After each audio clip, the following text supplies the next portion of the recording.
नमस्कार साथियों, स्वागत है आप सभी का अपना शिक्षक के यूट्यूब चैनल पर। साथियों 500 प्लस एमसीक्यू सीरीज़ का ये तीसरा वीडियो है हिंदी पेडागोजी के लिए।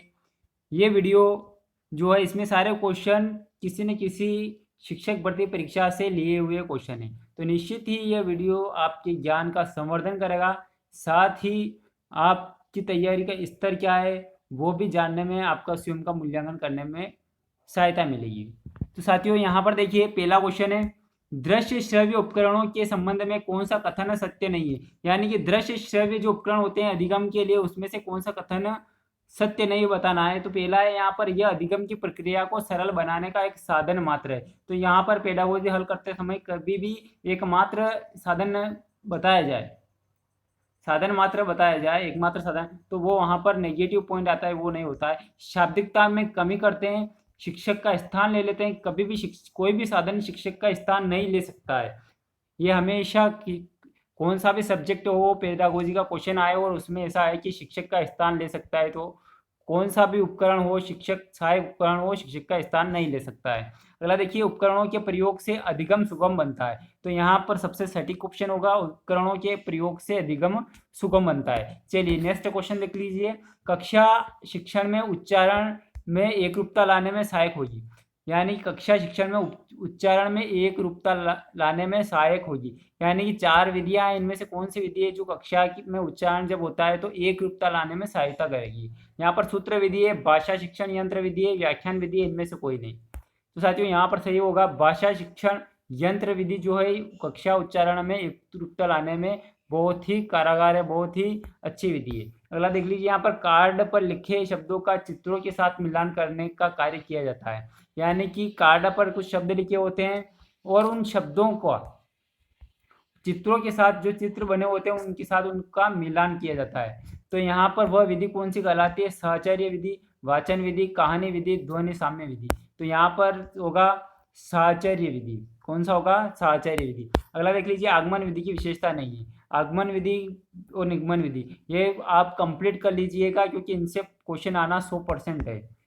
जैसे कि मैंने कल वीडियो में बताया था, उपचारात्मक और निगमनात्मक, तो वैसे ही आगमन और निगमन से भी क्वेश्चन आना 100% तय है, ये मानकर चलिए।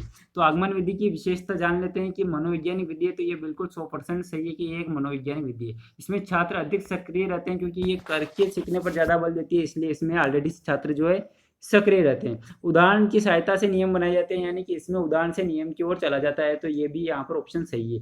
तो यहाँ पर देख लीजिए कि सामान्य से विशिष्ट की ओर छात्रों की वृत्ति दिखाई पड़ती है। तो यहाँ पर देखिए कि सामान्य से और विशिष्ट की ओर ये विशेषता है निगमन की, इसकी है निगमन की। तो यहाँ पर देखिए कि सामान्य से विशिष्ट की ओर नहीं होगा, बल्कि उसका उल्टा हो जाएगा, विशिष्ट से सामान्य की ओर, विशिष्ट से सामान्य की ओर। इसलिए यहाँ पर जो है ये ऑप्शन सही होगा, क्योंकि ये जो विशेषता किसकी है, निगमन की है।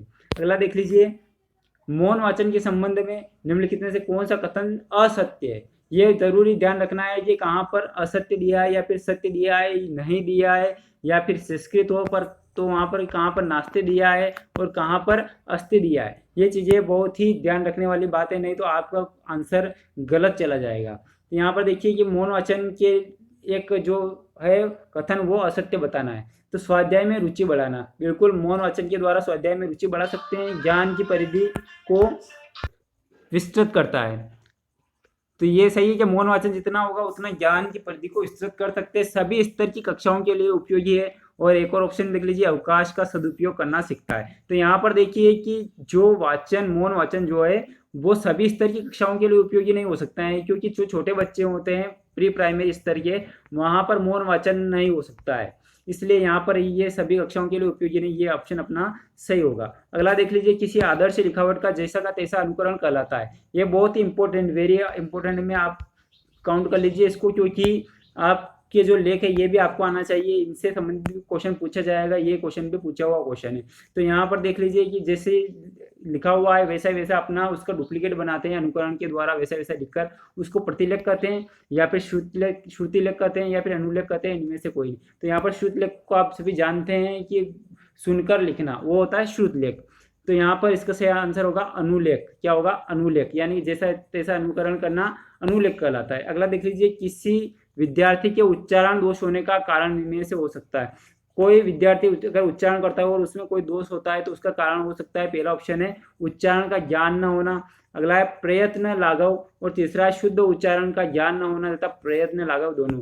तो यहाँ पर सही ऑप्शन हो जाएगा यहाँ पर शुद्ध उच्चारण का ज्ञान न होना तथा प्रयत्न लाघव दोनों ही। अगला देख लीजिए, विद्यार्थियों की उपलब्धियों व कमियों का निरंतर रिकॉर्ड रखा जाता है। बिल्कुल, विद्यार्थी क्या उपलब्धि हासिल कर रहे हैं और उसमें क्या कमी रह गई है, इन सब का जो डेटा रहता है वो पाठ्यांतर्गत मूल्यांकन द्वारा, यानी पाठ चल रहा है उसी के अंदर जो मूल्यांकन होता है, जैसे कि कोई टॉपिक चल रहा है, प्रकरण पढ़ा रहे हैं और उसमें बच्चों से क्वेश्चन पूछकर उनका मूल्यांकन कर लेना, उसके द्वारा या फिर सतत मूल्यांकन के द्वारा, मौखिक मूल्यांकन के द्वारा, इनमें से कोई नहीं। तो यहाँ पर सही ऑप्शन हो जाएगा यहाँ पर सतत मूल्यांकन के द्वारा जो है विद्यार्थियों की उपलब्धि और कमियों का जो है निरंतर रिकॉर्ड रखा जाता है। अगला देख लीजिए, संश्लेषण विधि में सीखने की प्रक्रिया है। रेट में पूछा गया क्वेश्चन है कि संश्लेषण विधि में सिखाने की प्रक्रिया है।